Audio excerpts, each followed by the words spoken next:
Delighted to be joined this afternoon by Alf Langley, President of Shepherd's Bush Cricket Club. Alf, first and foremost, thanks ever so much for joining us at Lord's. It's an absolute pleasure, Fletch.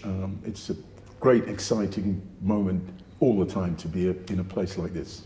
Really love it here. We're sitting in the committee room, so we're in the presence of greats. Yes. Alf, I wanted to really talk to you about the past, the present and the future of not only Shepherd's Bush, but your involvement in helping to promote black cricketers playing the game in Middlesex. We've obviously just come out of, we're now start of November, just come out of Black History Month. Now Shepherd's Bush as a club has played such an important role in helping to encourage black cricketers to come over and play in the county. And you first joined in 1974. What made Shepherd's Bush so special back then? It very, very simply that there was a game I played actually. It was the finals of the old Wills knockout competition, which was the kind of League Cup in those days. And I played against Shepherd's Bush. In fact, I was 12th man. I didn't play. I was 12th man. And the club I was at the time, Southampton, they actually won the game. Yep. Southampton won, so we got the medals. Shepherd's Bush lost convincingly, and I can still remember to this day that the noise and fun, laughter coming out of the Shepherd's Bush dressing room was extraordinary, given that they lost. And at the time, I have to say that my relations at Southampton wasn't the best, and as a young player, I just was struck by the fact that they enjoyed themselves hugely. And one of the guys who I knew outside of that game, Gary Black, he sort of persuaded me really to come and give it a try at the Bush. Fantastic. Of course, enjoying the game is such an important part of it, and that's what it's all about. Mike Joseph was, I believe I'm right in saying, the first black cricketer to come over from the Caribbean to play for Shepherd's Bush. Came over from Trinidad, but there are many that followed. We're talking dozens. I mean, from Barbados, Dominica, St. Lucia, Guyana, Grenada. And they've all found the Bush to be a wonderful home for them. Yes. What makes it so special through that period? If I tell, this story in hindsight, it'll probably encapsulate really critical elements which must exist for that kind of willingness to integrate and to incorporate and difference.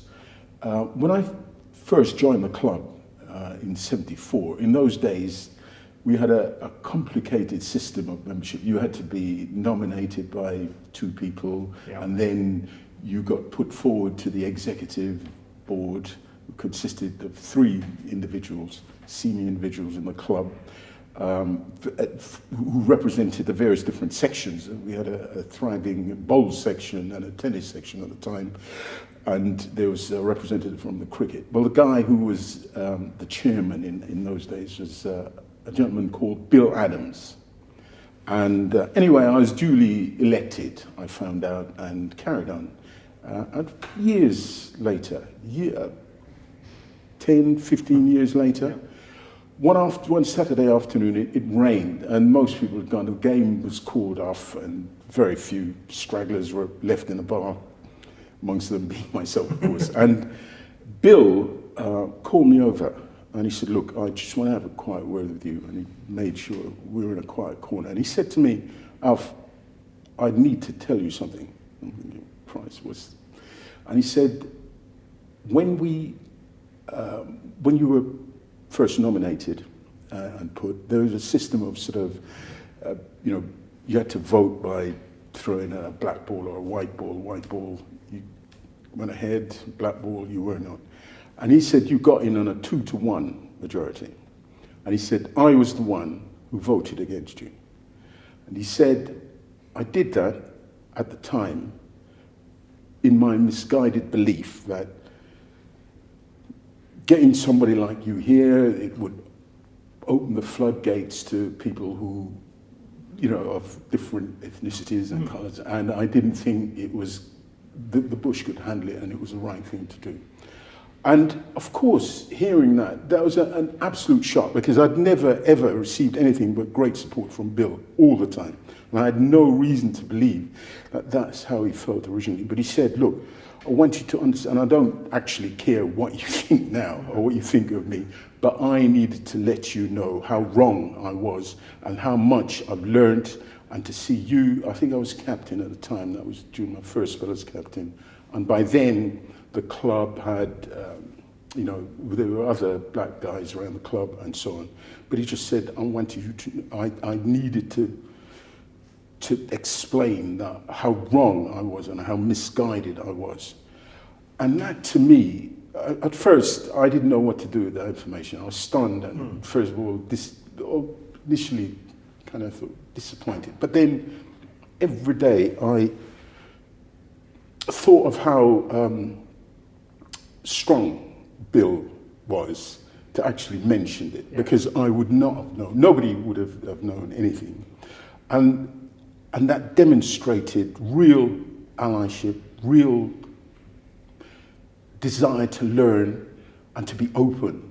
And I think that level of humanity really has set the example that Shepherd's Bush has followed throughout this day, I think. Fascinating story, Alf. So that would have been late 80s, I guess. You joined the club in 74. That would have been 10, 15 years on from that. So, like you say, an incredible display of humanity to come forward and acknowledge that almost unthinkable to think that was the attitude back then. So you took on the presidency of the club when? A couple of years ago. Just this year, this next couple of weeks will be my second year.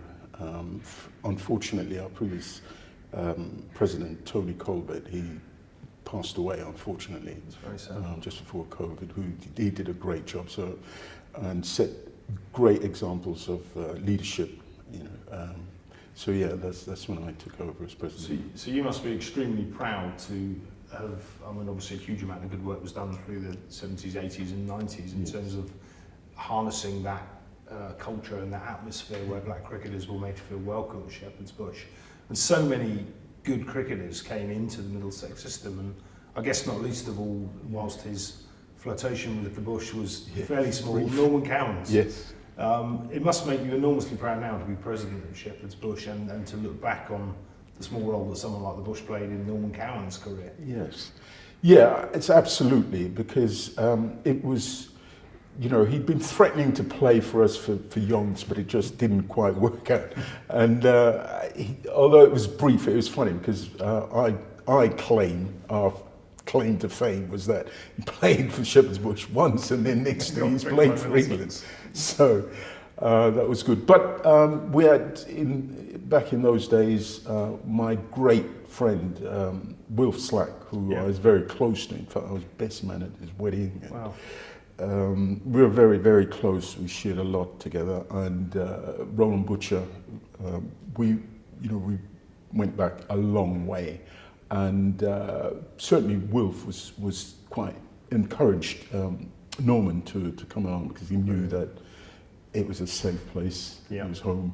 So can't take too much of the credit, although I'm claiming to. Well, I think you should claim that thing. So the Bush launched Norman's international career. We'll take that.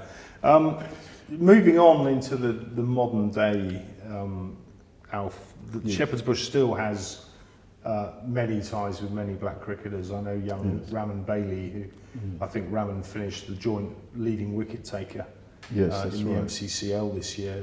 Young, quick bowler, bowls at a fearsome pace. Obviously the son of Marilyn Smith, who's membership committee chair. I know Raman plays at the club now and speaks enormously highly of it. I know he's been made to feel incredibly welcome. Looking back to those dark days of the 70s and 80s, when you experienced that yourself, and no doubt others did too, do you think the game has moved on sufficiently now to a point where that isn't prevalent anymore, or what are your views on that? Yes, I mean, I believe that watching the young people play today, you know, clubs like Shepherd's Bush, and we're not now unique, but I think people are just more aware that they've got to be sort of treating people as individuals. Absolutely. And we're much more accepting of diversity, different cultures, and I think there is, in patches, really good leadership that, like Bill Adams, you know, back in the day, have understood the need to listen and observe and then practice. Yeah. You know, so I think the whole atmosphere in which the game is played now is different, and I think, unfortunately, there are other obstacles that are, you know, in terms of getting people into the game, Yes. other than the kind of race issue. And I mean, it's an expensive game. Yeah, you're not We need to do something about that. With the people in state schools don't play cricket, so that's a massive kind of arena that we're not touching. And we can and need to get better at you know, getting involved. I guess this takes us nicely on to one modern day initiative and campaign that's working extremely successfully so far. It's in its infancy, but it's the ACE programme. Yes. It was obviously launched by Yes. Surrey and Ebony down there. Yeah. Obviously it's now becoming much more of a national campaign. I Yes. think it's running in Bristol, Nottingham, Yes. might be Birmingham as well. And In also Birmingham obviously too, I London and know. Middlesex. Yes. Even in Essex. So yeah, Yes. absolutely. So you Yeah. had your own African Caribbean Yes. Heritage Day Yes. at Shepherd's Bush Yes. last month, I think it was, and you had an ACE programme side playing against the Bush. Yes. What was that like to see so many young, talented black cricketers playing back at the Bush? It was absolutely wonderful. And I mean, the reason why I sort of came up with the idea about the day, in consultation with others, was that it was fantastic. You know, at one level, interventions like the ACE program was bringing these kids along. And I felt that there needed to be some connection with the past, you know, to demonstrate to them that actually, you know, the path that they're trying to trod, other people have trod before. And also for those old stages like myself, who've been on the sidelines and have sort of almost withdrawn from cricket. You don't see a lot of West Indians at cricket games anymore, to any great extent. But they're out there. They still love the game passionately. Yeah. Unfortunately, that's only expressed these days with the oldsters. You know, when we see each other at funerals, which stage of the game is quite frequently. Yeah. And I always thought we need to start doing things which demonstrate to those old people that they've got a part to play, that their enthusiasm, their love, their knowledge, their passion for the game actually can count for something. And of course, they've got amazing stories, many of which have yet to be told. And I wanted to kind of create that kind of throughput and that communion, if you like, see where we go. And I must admit, in the executing of the plan, you know, at various times, I thought, what have I done? This is incredibly stupid.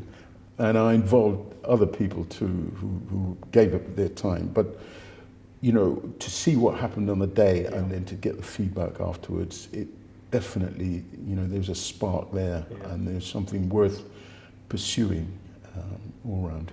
I was lucky, sadly I wasn't able to attend Heritage Day. I was away for the weekend, but I was lucky enough to play cricket myself in Barbados. And everything I hear about your Heritage Day, with people playing dominoes and reggae music playing, jerk chicken being cooked and damn good cricket being played, just struck me as everything that a Caribbean cricket day should have, which was fantastic. So you must have been really proud with how that went. It was good. It was good. It was a big kind of festival feel to it. And just to, you know, there were moments when I kind of took myself out of the fray and looked inside, you know, and to see people just chatting and laughing with each other and engaging and getting excited by the cricket and chai hiking and sort of giving advice from this and just being active and involved was really satisfying.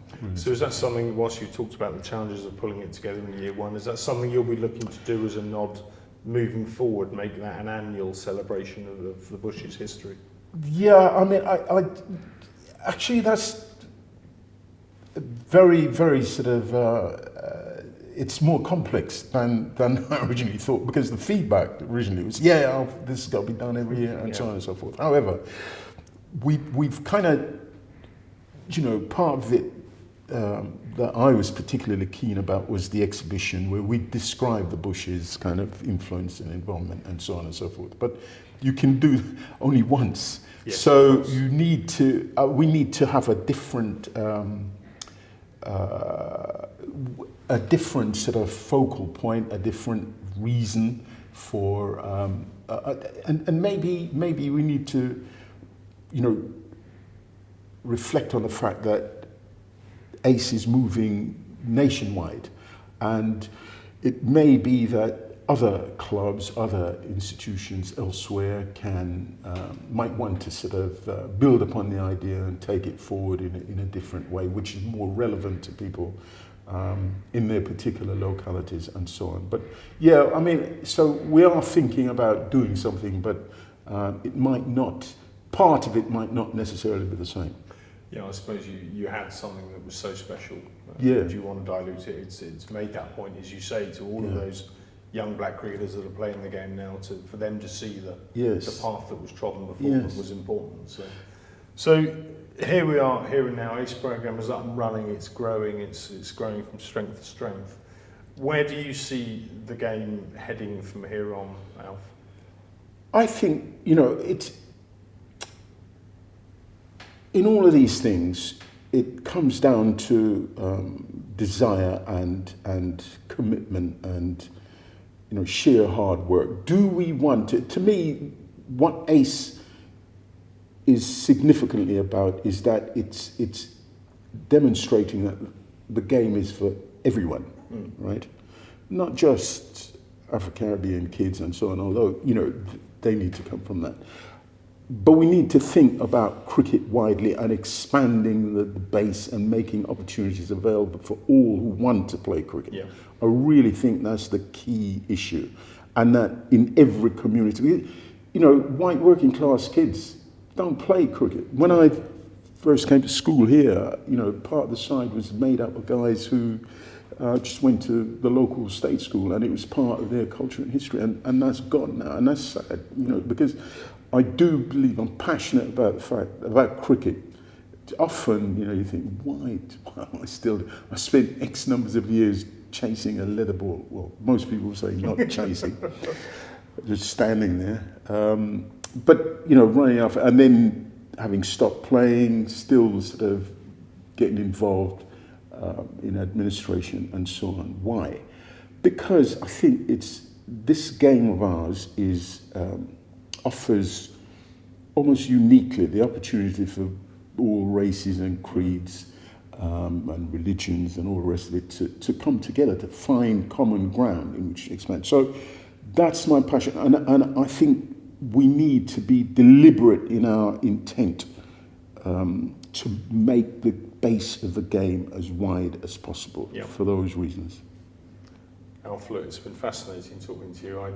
You strike me as someone that cares so passionately about the game. Your presidency, I assume, will continue with Shepherd's Bush, if reselected. I'm standing for reselection. Which will only be to their benefit, I'm sure. Look, Alf, thank you for coming in. It's always a pleasure to meet you, and great to hear what you've been up to at the Bush. And on behalf of the county, thank you for everything you've done to help promote black cricketers within the county of Middlesex. It's been a hugely important role. It's a great pleasure, and particularly so as in Middlesex we're celebrating getting back to the top in the top tier, and long may that continue. That's where we belong. We've got enough resources to make that the case for the foreseeable future. Let's put it that way. Alf, thank you. Cheers. Thank you.